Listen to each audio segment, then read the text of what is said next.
En esta nueva lección abordamos el objetivo de las excepciones, que también será objeto de varias preguntas de examen, y comenzamos hablando por lo que es el concepto de excepción y los tipos de excepción, su clasificación. Una excepción pues, es una situación anómala que se puede producir durante la ejecución de un programa. Unas veces se produce por fallos de programación y otras pues, por situaciones que se escapan al control del programador, como que por ejemplo pues, un usuario introduzca un dato incorrecto en el programa, que un fichero esté corrupto o una base de datos se haya borrado, etcétera, multitud de posibilidades. Un programa, lo que sí es cierto es que puede recuperarse de una excepción realizando una gestión de excepciones, una captura de esa situación, ese error en tiempo de ejecución, como se le llama algunas veces, aunque ya digo, no se le puede considerar error como tal, sino más bien situación anómala.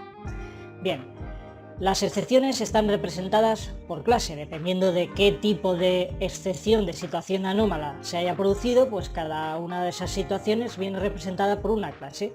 Aquí tienes una jerarquía un poco pues reducida de lo que serían las clases de excepción existentes, que son pues miles, podríamos decir, y bueno, todas son subclases de exception, que es la superclase de toda excepción que se puede producir en Java. Como ves, de exception cuelgan por un lado la runtime exception, que ahora las analizaremos, arithmetic exception, null pointer, index autobound exception, class case exception, etc. Y luego ya excepciones fuera de runtime exception más específicas del uso de determinadas tipos de clases de Java, por ejemplo, your exception cuando utilizamos clase de entrada-salida, SQL exception de acceso a datos, etc. Vamos a hacer una clasificación en función de la naturaleza de una excepción, y es que luego eso determina pues, su tratamiento dentro de los programas. Entonces, en función de esa naturaleza, como digo, podemos clasificar todas las excepciones en dos grandes tipos, las llamadas unchecked y las checked. Unchecked son conocidas como también excepciones de sistema y son aquellas que son subclases de runtime exception. Si volvemos otra vez a la jerarquía anterior, todas estas runtime exception, sus subclases son las llamadas excepciones unchecked, ¿vale? ¿Por qué se producen esas excepciones? Normalmente son por errores de programación, es decir, cuando se produce un null pointer exception, class case exception, eso es porque algo el programador no ha hecho bien. Entonces, el objetivo no es capturar estas excepciones, sino arreglarlas, podríamos decir. Entonces, se les conoce como un checked porque aquí el compilador no obliga a que las capturemos, es decir, si se producen, pues se ha producido. Lo que habría que hacer es corregir los problemas, ¿no? Luego tenemos el otro grupo que son las cheques, que serían pues todas las demás, es decir, todas las que no son subclases de runtime exception son checked y son excepciones pues específicas de determinadas clases de Java, como decía antes. Estas excepciones el compilador nos obliga a capturarlas, es decir, si vamos a utilizar un método de una clase que puede provocar una excepción de tipo checked y exception, SQL exception, el compilador obliga a introducir un control de excepciones que ya lo veremos en la siguiente lección, cómo se hace. Bien, vamos a hablar un poco de las excepciones unchecked porque pueden ser objeto de preguntas de examen, es decir, muy habitual podemos encontrarnos una pregunta en la que nos diga pues cuáles de este grupo de excepciones son unchecked. Entonces hay que conocer algunas de las más habituales. Y estas son de las que podría preguntarnos en el examen. Array index autobound exception es una excepción muy clásica. Se produce cuando intentamos acceder fuera de los límites del array. Pues lo típico, tenemos un array de 10, tamaño 10, e intentamos acceder a la tamaño 10 significa desde la posición 0 a la 9, pues intentamos acceder a la posición 10, es decir, más allá de la última. Esto va a provocar una excepción array index autobound exception. Las excepciones se producen en tiempo de ejecución, es decir, el compilador no dice nada. Si nosotros escribimos este código, esto compila perfectamente. Una excepción se produce en ejecución. Cuando se va a ejecutar esto, pues como no se puede acceder a esa posición porque no existe, se producirá esta situación anómala, esta excepción array index autobound exception. Otra de las más habituales, también, pues estos son fallos de programación, claro, null pointer exception. Pues cuando intentamos con una variable objeto que está a null, es decir, no hemos asignado el objeto dentro de la variable, pues intentamos llamar a alguno de los métodos de ese objeto. Claro, como no hay objeto, está null, pues se produce la null pointer exception. Por ejemplo, aquí un caso típico, tenemos esta variable, atributo, declarada. Ya sabes que los atributos se inicializan implícitamente. Si se trata de una variable de tipo objeto, como string, pues es inicializada a null.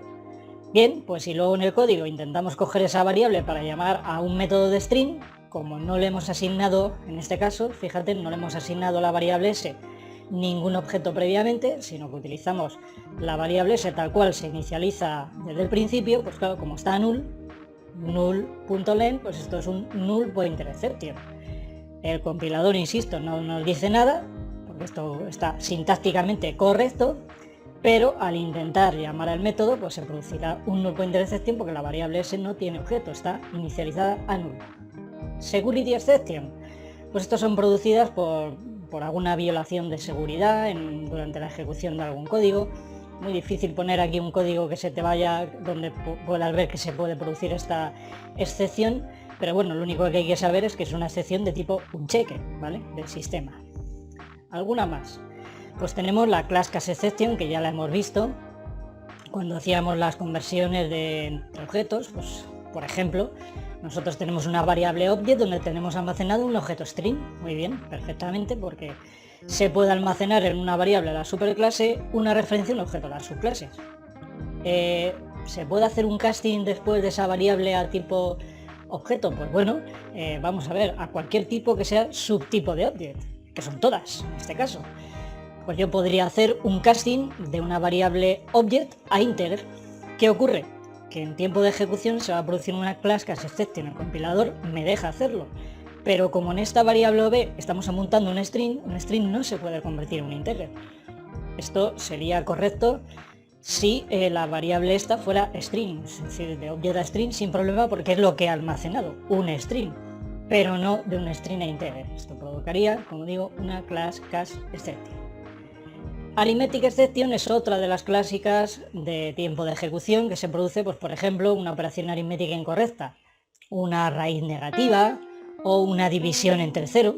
Es un arithmetic exception. Mucho cuidado.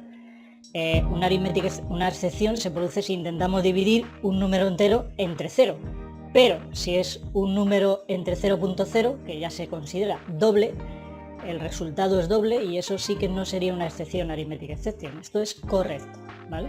No daría ningún tipo de excepción. Lo digo de cara a alguna posible pregunta de esa.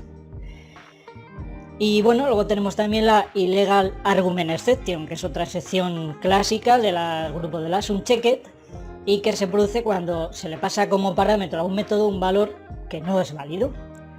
Pues por ejemplo, en este caso es un método para poner a dormir una tarea y bueno, pues lo que no se le pasa un tiempo en milisegundos, lo que no tendría sentido es pasarle un valor negativo. Entonces esto provocaría un illegal argument exception. Y por último, pues comentarte el tema de los errores. O sea, hemos hablado de las excepciones como situaciones anómalas, aunque muchas veces se les llama errores, pero es que no es un error, porque un error es otra cosa, ¿vale? Un error es una situación también que se puede producir en un programa, pero a diferencia de la excepción, del error no se puede recuperar el programa. Es decir, es una situación irreversible, un fallo irreversible. Por ejemplo, pues que falte espacio de memoria, que intentemos acceder a alguna posición no válida, pues son normalmente errores de la máquina virtual, ¿vale? Pues eso se queda sin memoria o algo que falla dentro de la propia Java Virtual Machine. Cuando eso sucede, el programa pues ya no se puede recuperar, es decir, o bien se resetea la máquina virtual Java, se finaliza la máquina virtual Java directamente, o el programa queda bloqueado y no es recuperable. Es una situación ya irreversible. También vienen representadas por clases esos tipos de errores, aunque no tendría sentido hablar de una captura de errores, porque de esa situación, repito, no se puede recuperar un programa. Pero bueno, puede ocurrir que en el examen aparezca mencionado alguna clase de estas de error y que te pidan diferenciarlo respecto a las excepciones, ¿no?